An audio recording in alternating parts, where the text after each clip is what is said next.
So classification of data can be done in different ways. The first is geographical classification, where we classify the particular category according to the geographical locations like area of residence. The second is chronological classification. ഇവിടെ നമ്മൾ date അല്ലെങ്കിൽ month അല്ലെങ്കിൽ year ഒക്കെ വെച്ചിട്ടായിരിക്കും classify ചെയ്യുക. Review of ലിറ്ററേച്ചറിൽ നമ്മൾ year വെച്ചിട്ട് ഒക്കെ ക്ലാസിഫൈ ചെയ്യാറില്ല. എന്താ റീസെൻ്റ് മുതൽ ലേറ്റ് പഴയത് വരെ അല്ലെങ്കിൽ പഴയത് മുതൽ പുതിയത് വരെ ഇങ്ങനെ ഒരു ക്രൊണോളജിക്കൽ ഓർഡറിൽ ഡേറ്റോ മന്തോ ഇയറോ ഒക്കെ ബേസ് വെച്ച് ക്ലാസിഫൈ ചെയ്യുന്നതാണ് chronological classification. Then we have qualitative classification. ഏതെങ്കിലും ഒരു ഡിസ്ക്രിപ്റ്റീവ് അല്ലെങ്കിൽ ക്വാളിറ്റേറ്റീവ് ആയിട്ടുള്ള ഡേറ്റയുടെ ബേസിൽ നമ്മൾ ക്ലാസിഫൈ ചെയ്യുന്നതാണ്. അതായത് ഗുഡ്, ബാഡ് അല്ലെങ്കിൽ ആവറേജ്, പുവർ ഇങ്ങനെയൊക്കെ ക്ലാസിഫൈ ചെയ്യുന്നതാണ് qualitative classification. Then we have quantitative classification, where it is done like HB level 14 to 16, 16 to 18 അങ്ങനെ quantitative ഡേറ്റയുടെ ബേസിൽ നമ്മൾ ക്ലാസിഫൈ ചെയ്യുന്നതാണ് ഇത്. So this is the various ways in which the data can be classified. And the next step of data preparation is tabulation. So tabulation, it is a process of recording of the classified data in accurate mathematical forms. So നമ്മൾ classify ചെയ്ത ഡേറ്റേനെ mathematical ടേംസിൽ നമ്മൾ enter ചെയ്യുന്ന process അല്ലെങ്കിൽ ഒന്ന് classify ചെയ്യുന്ന പ്രോസസ്സിനെയാണ് tabulation എന്ന് പറയുന്നത്. അതായത് in simple tabulation, it is arrangement of data in rows and columns. So നമ്മൾ റോസും കോളംസുമായിട്ട് അല്ലെങ്കിൽ മാസ്റ്റർ ഷീറ്റ് വരയ്ക്കുമ്പോൾ റോസിലും കോളംസിലും നമ്മൾ ഡേറ്റ എൻറ്റർ ചെയ്യുന്ന പ്രോസസ്സാണ് ടാബുലേഷൻ. സോ യൂഷ്വലി നമ്മൾ റോസിൽ ഫ്രീക്വൻസി എൻറ്റർ ചെയ്ത് കോളംസിൽ നമ്മൾ കാറ്റഗറീസ് എൻറ്റർ ചെയ്യും അല്ലേ. മാസ്റ്റർ ഷീറ്റിൽ നമ്മൾ അങ്ങനെയാണ് ചെയ്തത്. So that is the basic process of tabulation, where we do an orderly arrangement of data in columns and rows. Table വരച്ച് അതിൽ റോസും കോളംസുമായിട്ട് നമ്മൾ ടാബുലേറ്റ് ചെയ്ത ഡേറ്റേനെ എൻ്റർ ചെയ്യുന്ന പ്രോസസ്സിനെയാണ് ടാബുലേഷൻ എന്ന് പറയുന്നത്. സോ ഈ ടാബുലേഷൻ എന്തിനു വേണ്ടിയിട്ടാണ് ചെയ്യുന്നതെന്ന് വെച്ചിട്ടുണ്ടെങ്കിൽ it helps in detection of errors, omissions, comparison and various statistical computation that can be carried out on the data. So നമ്മൾ കളക്ട് ചെയ്ത ഡേറ്റയിൽ എന്തെങ്കിലും മിസ്റ്റേക്സ് ഉണ്ടോ, ഏതെങ്കിലും ഡേറ്റ മിസ്സായിട്ടുണ്ടോ, തമ്മിൽ കമ്പയർ ചെയ്യാൻ പറ്റുമോ, ഏതൊക്കെ സ്റ്റാറ്റിസ്റ്റിക്കൽ ടെസ്റ്റ് ഉപയോഗിക്കാൻ പറ്റും, ഇതൊക്കെ അറിയാനായിട്ടാണ് ടാബുലേഷൻ നമ്മൾ ചെയ്യുന്നത്. സോ ടാബുലേഷൻ ഒഫീഷ്യലായിട്ട് പറഞ്ഞിട്ടുണ്ടെങ്കിൽ it means the systematic presentation of information contained in data rows and columns in accordance with some common features and characteristics. So നമ്മൾ കളക്ട് ചെയ്ത ഡേറ്റേനെ റോസും കോളംസുമായിട്ട് അറേഞ്ച് ചെയ്യുന്ന പ്രോസസ്സിനെയാണ് ടാബുലേഷൻ എന്ന് പറയുന്നത്. So tabulation, it is recording of the classified data in mathematical terms, where we arrange the data as rows and columns in accordance with some common characteristics or features.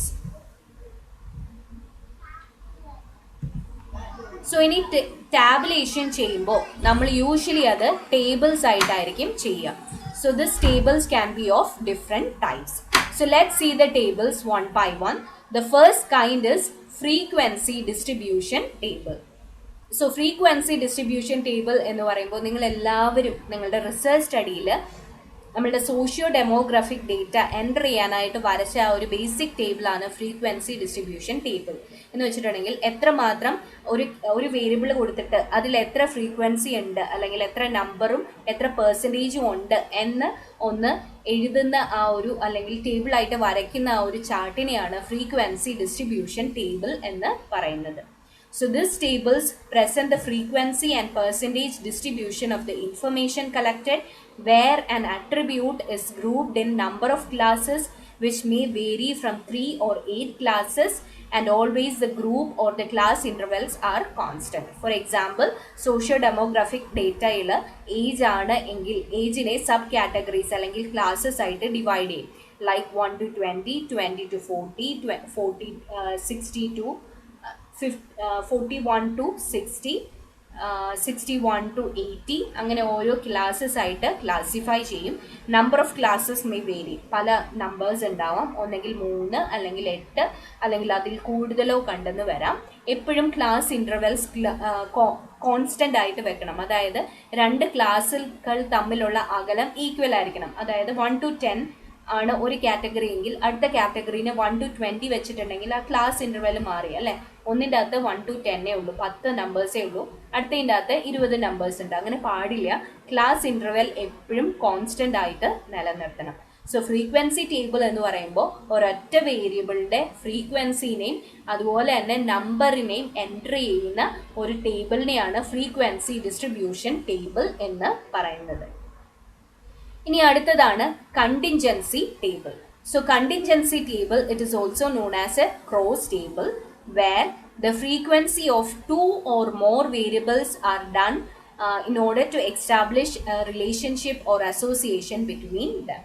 So frequency table ഒരൊറ്റ വേരിയബിളിൻ്റെ ഫ്രീക്വൻസിനെയും ഡിസ്ട്രിബ്യൂഷനെയും ആയിരുന്നു കാണിക്കുന്നത്. അതേസമയം contingency ടേബിളിൽ നമ്മൾ രണ്ടോ അതിൽ കൂടുതലോ വേരിയബിൾസിൻ്റെ ഫ്രീക്വൻസിനെയും ഡിസ്ട്രിബ്യൂഷനെയും കാണിക്കാം.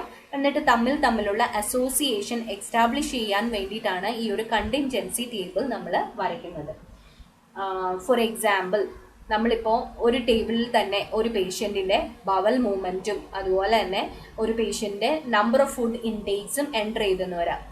സോ അങ്ങനെ അപ്പോൾ അങ്ങനെ എൻ്റർ ചെയ്യുമ്പോൾ ഇത് തമ്മിലുള്ള റിലേഷൻഷിപ്പ് നമ്മൾക്ക് എക്സ്റ്റാബ്ലിഷ് ചെയ്യാനായിട്ട് പറ്റും. അതായത് chi-square ടെസ്റ്റ് ഒക്കെ ചെയ്ത് ഇത് തമ്മിൽ റിലേറ്റഡ് ആണോ എന്നൊക്കെ അറിയാനായിട്ട് പറ്റും. So there can be 2 into 2 table, അതായത് രണ്ട് വേരിയബിൾ റോസും കോളംസിലും രണ്ട് വേരിയബിൾ വെച്ചിട്ടാവാം, അല്ലെങ്കിൽ 2 into 3 ആവാം, 3 into 3 ആവാം. അത് വേരിയബിൾസിൻ്റെ എണ്ണം അനുസരിച്ചായിരിക്കും ഈ ഒരു 2 into 2 ആണോ 2 into 3 ആണോ 3 into 3 ആണോ എന്ന് ഡിസൈഡ് ചെയ്യുക. സോ 2 into 2 ആണെന്നെങ്കിൽ രണ്ട് റോയും രണ്ട് കോളവും, അതായത് രണ്ടിടത്തും രണ്ട് വേരിയബിൾ ആയിരിക്കും. 2 into 3 എന്ന് പറയുമ്പോൾ 2ഉം 3ഉം ആയിരിക്കും. സോ ഒരു റോസിൽ രണ്ടും കോളംസിൽ 3 വേരിയബിൾസുമായിട്ടായിരിക്കും നമ്മൾ പ്രസൻറ്റ് ചെയ്യുക. സോ കണ്ടിൻജൻസി ടേബിൾ എന്ന് പറയുമ്പോൾ ക്രോസ് ടേബിൾ എന്നാണ് പറയുക. ഇവിടെ ഒന്നിൽ കൂടുതലുള്ള വേരിയബിൾസിനെ ഒന്ന് ചാർട്ട് ചെയ്യാൻ ഉപയോഗിക്കുകയാണ് നമ്മൾ ചെയ്യുക. And this is done in order to establish the relationship or association between them. ഇനി അടുത്തതാണ് multiple response tables. So when classification of classes is to be done into categories that are neither exclusive nor exhaustive, a multiple response table is used.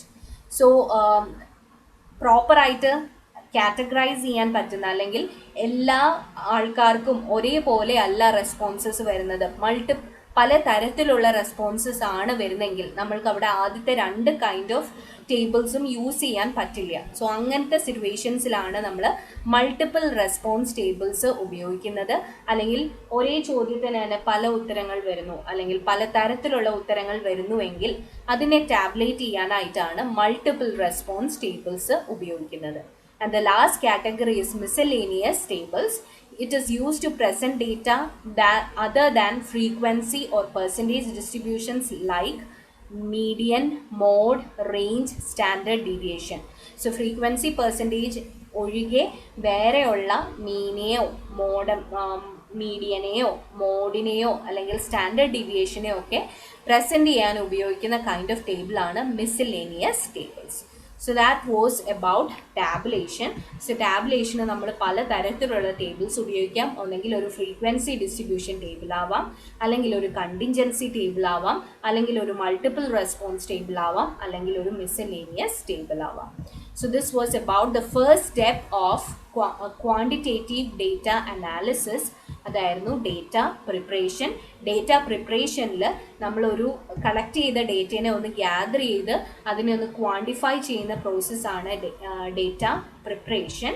So ഈ ഒരു data പ്രിപ്പറേഷനിൽ പല steps involve ആയിരുന്നു. ആദ്യമേയാണ് compilation. നമ്മൾ collect ചെയ്ത ഡേറ്റേനെ ഒന്ന് gather ചെയ്ത് ഒന്ന് സീക്വൻസിൽ arrange ചെയ്യുന്ന പ്രോസസ്സാണ് കമ്പൈലേഷൻ. അടുത്തതാണ് എഡിറ്റിംഗ്. എഡിറ്റിങ്ങിൽ അത് കറക്റ്റ് ആണോ അക്യുറേറ്റ് ആണോ ഏതെങ്കിലും ഡേറ്റ ഒക്കെ സ്കിപ്പ് ആയിട്ടുണ്ടോ എന്ന് ചെക്ക് ചെയ്യുന്ന പ്രോസസ്സാണ് എഡിറ്റിംഗ്. പിന്നെ കോഡിംഗ്. നമ്മൾ കളക്ട് ചെയ്ത ഡേറ്റേനെ ക്ലാസ്സസ് ആയിട്ട് അല്ലെങ്കിൽ ഡിഫറെൻറ്റ് കോഡ്സ്, അബ്രിവേഷൻ, നമ്പേഴ്സ് ഒക്കെ കൊടുത്ത് ആ ഒരു ഡേറ്റേനെ ഒന്ന് റെഡ്യൂസ് ചെയ്യുന്ന പ്രോസസ്സാണ് കോഡിംഗ്. പിന്നെയാണ് classification, where we classify the data. And finally